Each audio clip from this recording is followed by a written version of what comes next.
देख रहे हैं कि आप लोग भी अब कल देहरादून में आप अपने कमरे से बाहर निकले, अपने घर से बाहर निकले, क्योंकि इस तानाशाही जो सरकार है उसके खिलाफ लड़ाई लड़ने के लिए, उसके खिलाफ जंग लड़ने के लिए हमको बाहर आना पड़ेगा।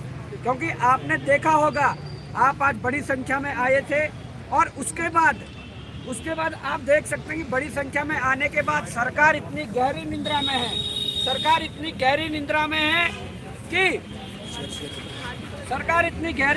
है कि आज बात नहीं सुनी गई। और बात क्या है, हमने कोई कोहिनूर नहीं मांगा है सरकार से, हमने कोई सरकार की संपत्ति नहीं मांगी है।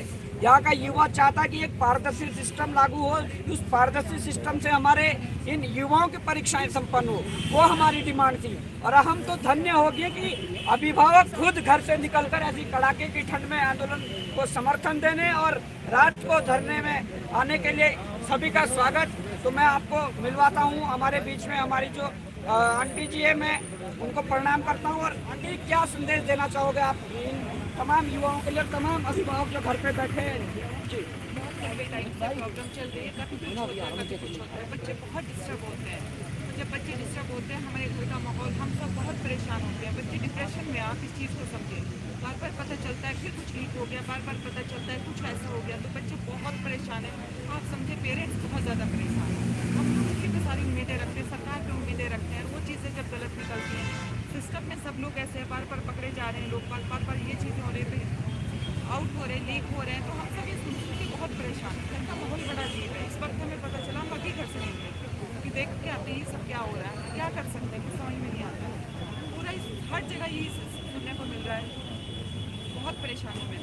देखिए आंटी जी, आपको लगता था कि पहले आपके बच्चे हर बार 1 नंबर से, 2 नंबर से, आधे नंबर से उनका सिलेक्शन रुक रहा है, बिल्कुल। पर आप अपने बच्चों को पहले नालायक समझते होंगे, पर जब अब पता लगा कि वो कारण क्या था कि आधे नंबर, 1 नंबर से हर बार बच्चे रुक रहे, कि सरकारें तो पेपर बेचने में लगी है, यहाँ के आयोग पेपर बेचने में लगे हैं, तो आप क्या कहना चाहोगे इस बारे में? लास्ट ईयर भी मेरी बेटी समीक्षा अधिकारी में सिलेक्ट हुई थी, उसके साथ फिर एक प्रॉब्लम हुई थी। और कैसे करूँ, बच्ची की माँ हूँ, मुझे हर तरफ से रोका गया। अभी भी वो सोच रही होगी कि मेरे साथ कहीं प्रॉब्लम ना हो जाए। तो हम सब बंधे हुए हैं, आप हमारी प्रॉब्लम समझें। और जगह से भी बंधे हुए हैं, हम सामने नहीं आ पा रहे हैं, हम प्रॉब्लम में तो नहीं। देखिए, बहुत बहुत धन्यवाद आपका।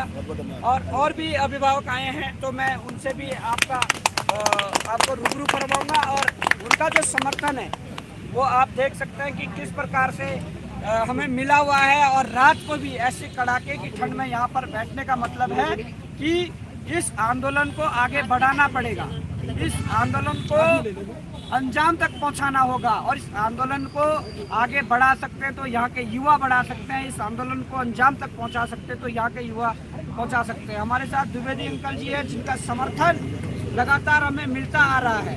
तो मैं कहना चाहूँगा कि अंकल जी, आप क्या मैसेज देना चाहोगे घर पे बैठे उन युवाओं के लिए, घर पे बैठे अभिभावकों के लिए, कि किस प्रकार से इस आंदोलन को आगे बढ़ाया जाना चाहिए, किस प्रकार ये लड़ाई लड़ी जानी चाहिए?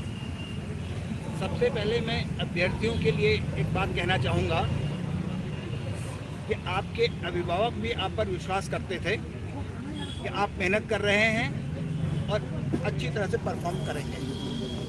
आज वो दिन आ चुका है जब शायद आप भी अपने अभिभावकों से डांट खा रहे होंगे क्योंकि आपका सिलेक्शन नहीं हो रहा होगा। और आप संकोच मन में रखते हुए ये जरूर कह रहे होंगे कि मैंने तो ठीक किया था, लेकिन न जाने क्या कुछ हो गया। अखबारों के अंदर, मीडिया के माध्यम से भी आपके पेरेंट्स इस बात को समझ रहे होंगे कि सरकार द्वारा तैयार की गई एजेंसी जिन्हें सच तरीके से परीक्षाएं लेनी थी और उनके परीक्षा परिणाम घोषित करने थे, वे सब अपने जिम्मेदारी में फेल हो गए। बच्चों, इस सब कुछ के बावजूद आप अपने कमरों में बैठे हैं। मैं तो व्यक्तिगत तौर पर कह रहा हूँ, इतनी उम्र मेरी हो चुकी है, गार्जियन के नाते अपने बेटे के पक्ष में, अपने बेटे जैसे आप जैसों के पक्ष में इस धरना स्थल पर हूँ। काम कर रहूँगा, जब तक आंदोलन रहेगा तब तक यहाँ रहूँगा। लेकिन आप लोग अपना मौका छोड़ रहे हैं। आपका सौभाग्य है कि आपको एक नेतृत्व मिला है। उत्तराखंड बेरोजगार संगठन जो इतने दिनों से बहुत अच्छे तरीके से काम कर रहा है, जो इन्वेस्टिगेटिंग एजेंसीज को काम करना चाहिए था, वो बॉबी पवार के नेतृत्व में बेरोजगार संगठन काम कर रहा है। और आप कमरों में बैठे हुए हैं, आप अंजाम तक ये आंदोलन पहुंचने वाला है। आप पछताएंगे कि आप उसके भागीदार नहीं बन पाए। आप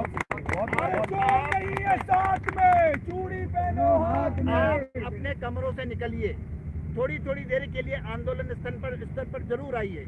हजारों छात्र यहाँ पर मौजूद हैं, लेकिन कमरों में कैद हैं। क्यों डरते हैं आप खुद आइए, अपने पेरेंट्स को भी जरूर कहिए कि डर किसी बात का नहीं है। उत्तराखंड बदल रहा है, एक नया संगठन खड़ा हो गया है, उन्हें अपनी जान की फिक्र नहीं है और आप सिर्फ यहाँ पर आने में डर रहे हैं। उस व्यक्ति का सोचिए जिसके ऊपर धमकियां हैं। अगर आप अपने पेरेंट्स से चाहेंगे कि आप बॉबी पवार जैसा काम करें, वो आपको तुरंत मना कर देंगे, नहीं बेटा ये रिस्क नहीं लेना। लेकिन एक व्यक्ति अपनी जिंदगी से ये रिस्क ले रहा है, उसके धरना स्थल पर, उसके सत्याग्रह स्थल तक आप नहीं आ पा रहे हैं, कृपया करके जरूर आएं।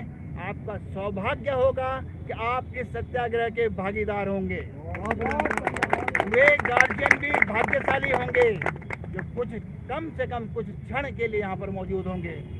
जरूर आइएगा। मेरा उन सभी अभिभावकों को प्रणाम, बच्चों को आशीर्वाद। अंकल, जैसे आपके यहाँ आने से हम सबको मनोबल भी मिला है और सबका चेहरा हम आपको दिखाना चाहेंगे एक बार कि देखिए सब लोग इस समय सबको ऊर्जा भी मिली है।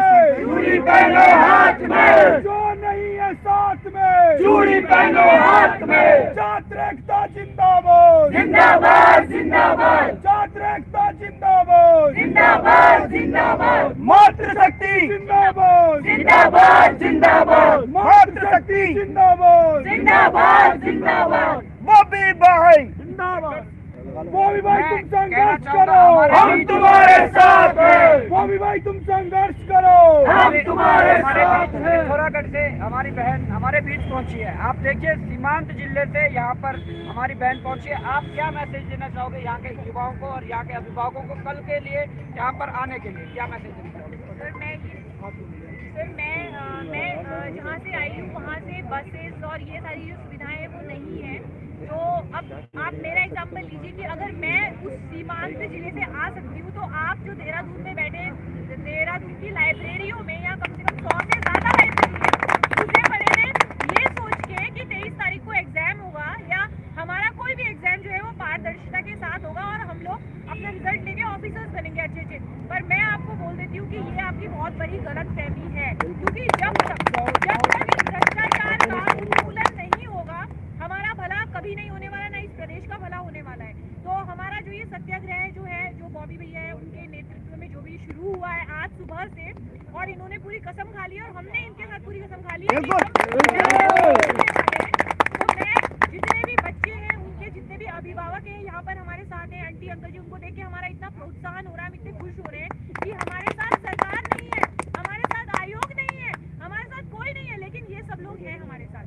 तो प्लीज कल भारी से भारी संख्या में मैं सभी से हाथ जोड़ के रिक्वेस्ट करती हूँ कि प्लीज आप लोग यहाँ पर आए और ये जो भी सत्याग्रह है इसको सफल बनाने का प्रयास करें, क्योंकि एकता में ही बल है। जब हम लोग साथ में होंगे तभी सरकार के ऊपर, आयोग के ऊपर, सभी उनके ऊपर प्रेशर बनेगा।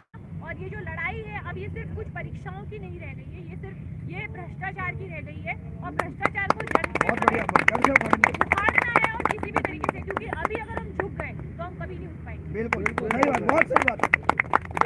जिस प्रकार से आप देख रहे होंगे और हमारे बीच में हमारी आंटी जी हैं और ये अपनी बेटी के साथ यहाँ पहुंची है, तो देख सकते हैं कि अभिभावक समर्थन में उतर चुके हैं पूरी तरीके। तो और जो अभिभावक वो कब समर्थन में उतरेंगे और जो संगठन है वो कब समर्थन में उतरेंगे?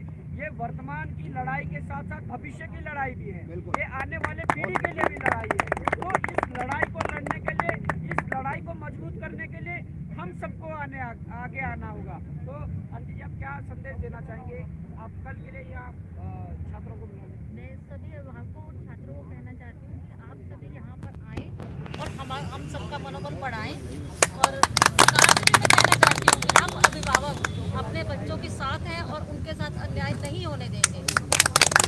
हम आखिरी दम तक उनके साथ। और अभिभावकों से कुछ अपील करना चाहेंगे जो इस समय देख रहे होंगे आपको, जो तो क्या बोलना चाहेंगे? पहले भी अभिभावकों को पहले भी अपील कर चुकी हूँ और आज भी कहना चाहती हूँ कि आप अपने घरों से उठकर बिल्कुल अपने बच्चों के सपोर्ट में आ जाइए धरना स्थल पर और उनके साथ में रहिए और उनकी परेशानियों को समझिए और सरकार तक पहुँचाइए।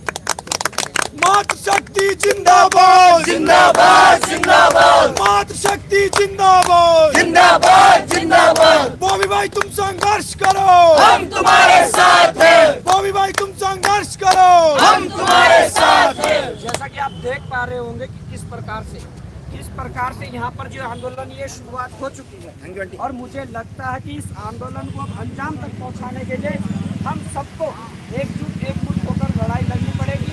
और मैं कहना चाहूँगा कि ये कोई शौक नहीं है, ये कोई फैशन नहीं है कि ऐसी कड़ाके की ठंड में ऐसे ऊपर से ओस गिर रही है, पाला गिर रहा है और यहाँ खुले आसमान के नीचे ये तमाम चेहरे बैठे हुए हैं। इन अभिभावकों के साथ आप कैमरा घुमाइए, देख लीजिए तमाम चेहरे यहाँ पर खड़े हैं। इन चेहरों की मुस्कुराहटें गायब हो चुकी हैं। ये वो मासूम चेहरे हैं जो दिन रात कोचिंग और लाइब्रेरियों में बैठे थे, परंतु इनके पेपर बेचे गए, इनके भविष्य को बेचा गया। तो मैं ये कहना चाहूँगा कि इस लड़ाई को अंजाम तक पहुँचाने के लिए हम सबको एकमुठ होकर लड़ना पड़ेगा। इस सोई हुई सरकार से, इस बहरी सरकार से, इस अंधी सरकार से, जिसे ये नहीं दिखाई दे रहा कि यहाँ पर खुले आसमान के नीचे यहाँ का युवा संघर्ष कर रहा है। वो युवा संघर्ष कर रहा है जिस युवा की बदौलत आप आज सत्ता में हो।